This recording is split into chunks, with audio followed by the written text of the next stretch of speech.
welcome to Mandalay Bay Event Center in Las Vegas, where undefeated light heavyweight champion of the world, Sergey Kovalev, retained his 3 titles, winning by technical knockout in the 3rd round over Najib Mohammedi. I'm Amber Dixon. This is boxing expert James Smitty Smith. But, you know, as you get up there in age, you're more of a boxing historian these days, right? I don't know how to take that, young Amber, but I age like fine wine. Is that what all the ladies say?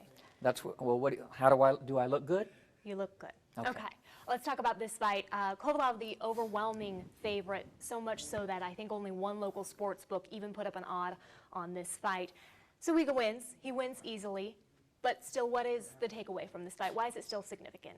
This guy's special, Sergey Kovalev, and I now have him ranked my pound-for-pound number 3 fighter on the planet behind Floyd and Andre. But it's not just that he wins, it's how he wins. When he hits you, I mean, you stay hit. And the look on the faces, like Mohammedi today, when he hit him, I mean, just there's a look like, damn, they haven't tasted that kind of power. And in a time where we're always complaining about, you know, bad decisions and fights that aren't exciting, he is such a breath of fresh air, Kovalev, because he is a finisher. And you were impressed with how he finished the fight with a right and then a straight left. Why was that interesting to you? Because, you know, one of the things I see about it, when a guy has that kind of power, like Kovalev, they can, you know, get crazy about and in love with their power. But every time out, I see improvement. A lot of that credit goes to John David Jackson, who I think is as good a trainer as there is in boxing today. And he was landing the right hand from the get-go, Kovalev was. Najib could not get out of the way of it, even though he was running like hell to try and get out of the way of it.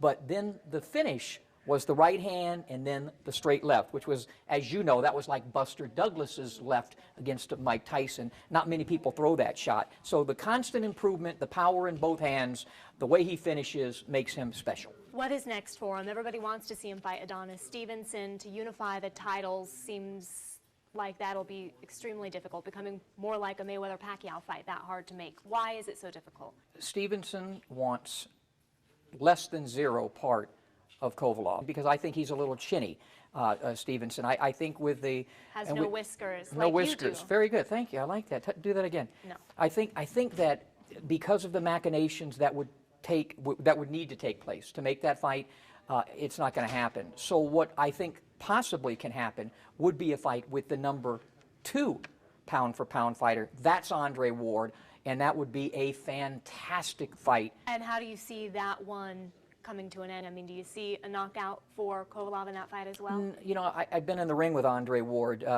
and he's just a really savvy fighter. Tremendous, much like you with your broadcasting guile.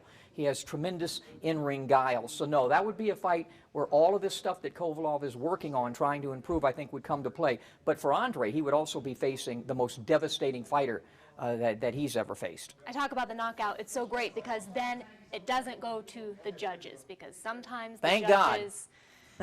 Boy, yeah. We saw that tonight with the Pascal Gonzalez fight. Pascal wins, not just wins by decision, but by unanimous decision, when so many people, yourself included, had Gonzalez winning by how many rounds? 3, I think. I had Unieski by 3 points on Boxing Fight Night on our world famous scoring app. Perhaps the judges should you know, maybe get the app, study the app, because clearly the guy making that fight from the get-go was Gonzalez. He was the one coming forward. I think he threw twice as many punches. He missed a lot. But at the end of the day, when you get past clean punching, effective aggressiveness, ring generalship, and defense, it's who was doing more of what they wanted to do. And the guy doing more of that was the Cuban, in a very un-Cuban-esque style. Definitely. Yeah. Not a lot of defense, not a whole lot of footwork, but a lot of action and very aggressive. Yeah, and again, I think that this was a great example of where he was 16-0. I actually scouted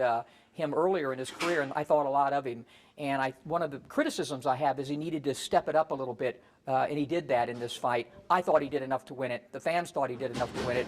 Unfortunately, the judges didn't. But how about a rematch? That'd be a great rematch. Speaking of a rematch, people are talking about Pascal and Kovalev with a rematch. We've seen that damn fight, and we saw what happened. He tasted the power, and he got stopped. There's no need. Nobody. I don't want to see that fight again. All right. Anything I did not ask you? A plethora of things that you didn't ask, but you did a great job. Tell me what I did great. Well, you had me on set talking to you. There you go, James Smitty Smith, boxing historian, boxing analyst. Don't let him describe himself because we'll be here all night. How'd you just radiate from close distance? I'm Amber Dixon. Thank you for joining us. Yes, thank you, Amber.